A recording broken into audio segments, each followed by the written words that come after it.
সবাই দেখো আমার এগুলো পুতুল। এই পুতুলটা নড়াচড়া করছে কেন? ও এটা তো আমার মেয়ে।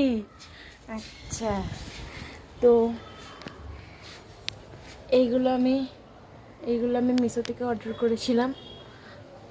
প্রায় এখানে সব কিছুই আমি মিশো থেকে অর্ডার করেছি।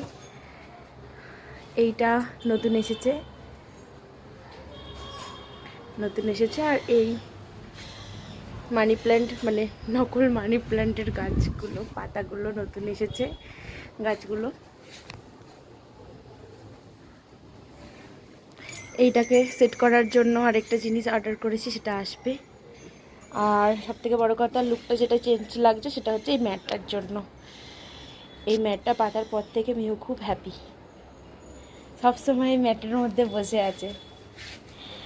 তো আর এখানে ওদের খেলনা, মানে ওর খেলনা, হ্যাঁ বল, হ্যাঁ ওর বল সব আছে। তুমি ইন্ট্রোডিউস করাও, তোমার কি কি আছে বলো, কি কি আছে বলে দাও, বলো। মেয়ে ওর সব কিছু আছে। তো এটা কেমন লাগছে সবাই একটু কমেন্ট করে বলো। আর আমার কি এই জায়গাটা সাজানোটা ভালো লাগছে, এই লাইটটা, নাকি অন্য জায়গায় দিলে